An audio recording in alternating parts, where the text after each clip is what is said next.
अस्सलाम वालेकुम dear student. आज का जो हमारा टॉपिक है वो है ऑस्मोसिस। यानी ऑस्मोसिस क्या है? It is the movement of water molecules from higher concentration to the lower concentration across the selective permeable membrane. देखो, हमने डिफ्यूजन भी पढ़ा है, हमने एक्टिव पैसिव ट्रांसपोर्ट भी पढ़ लिया। अब इन दो में हमने ये बात नहीं की कि इसमें हमने कौन कौन सी बात नहीं की थी। एक तो वाटर की बात नहीं की थी और दूसरे हमने सेलेक्टिव परमेबल मेम्ब्रेन की बात नहीं की थी। यानी जो ऑस्मोसिस है, डिफ्यूजन और पैसिव ट्रांसपोर्ट में हमने क्या बोला था कि ये मूवमेंट ऑफ मटेरियल है एक from region of higher concentration to the region of lower concentration.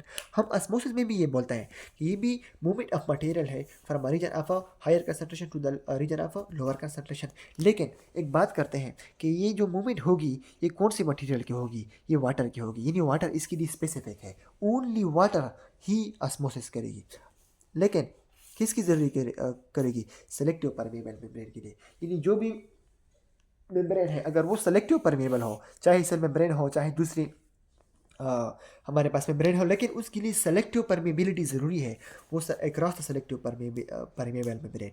यानी movement of the water molecule from a higher concentration to a lower concentration across the selective permeable membrane, इसको हम कहते हैं osmosis. अब इसकी कुछ करैक्टरिस्टिक्स है, वो ये है, सबसे पहले हमने यहाँ भी बात की कि इसके लिए वाटर मूवमेंट ज़रूरी है, लेकिन इसके लिए कोई सल्यूट, कोई ग्लूकोज, कोई अमाइनो एसिड, कोई आइंस, इसकी concentration from region of higher concentration to the region of lower concentration, उसकी मूवमेंट ज़रूरी नहीं है। इसके लिए ज़रूरी है, वो क्या ज़रूरी है कि इट इन्वॉल्व्स ओनली वाटर। इसके लिए जो न्यूट्रिएंट है या इसका जो जो भी है वो क्या है? वो वाटर है।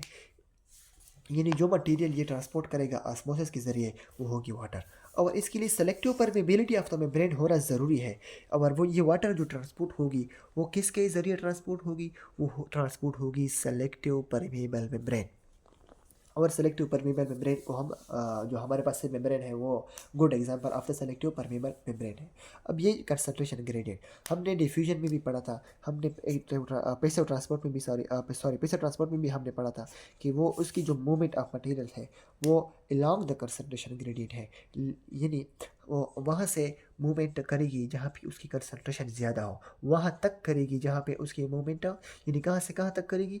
जहाँ पे इसकी कंसंट्रेशन ज़्यादा हो तो वहाँ से लेकर वहाँ करेगी जहाँ पे इसकी कंसंट्रेशन कम हो। इसलिए हम कहते हैं कि इसकी जो मूवमेंट है वो अलॉन्ग द कंसंट्रेशन ग्रेडियंट है। अगेंस्ट द कंसंट्रेशन ग्रेडियंट जो था, यानी नेचर्स लॉ के जो अपोजिट था, यानी नेचर लॉ के जो अगेंस्ट था वो एक्टिव ट्रांसपोर्ट था। अब पैसिव ट्रांसपोर्ट, डिफ्यूजन, ऑस्मोसिस, वो जो है उसकी जो मूवमेंट है वो अलॉन्ग द कंसंट्रेशन ग्रेडियंट है। इस तरह जब along the concentration gradient movement है, जब नेचर्स लॉ इस पे अप्लाई होगा, यानी हायर कंसंट्रेशन से लोअर कंसंट्रेशन जाएगा, तो इसके लिए ATP, by the word energy I means ATP का होना ज़रूरी नहीं है। अब ये जो ऑस्मोसिस है ये टू टाइप्स ऑफ ऑस्मोसिस है, सॉरी 3 टाइप्स है। एक होता है एंडोऑस्मोसिस, एक होता है एक्सोऑस्मोसिस और एक होता है आइसोऑस्मोसिस।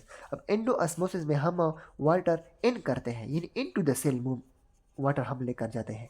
अब एक्सोऑस्मोसिस में हम वाटर को आउट ऑफ द सेल लेकर जाते हैं। आइसोऑस्मोसिस में हम in plus out of water की मूवमेंट होती है, यानी इन भी होती है और आउट भी होती है, ताकि जो वाटर की जो कंसंट्रेशन है वो बैलेंस हो सके। अब इस ऑस्मोसिस का फंक्शन क्या है? यानी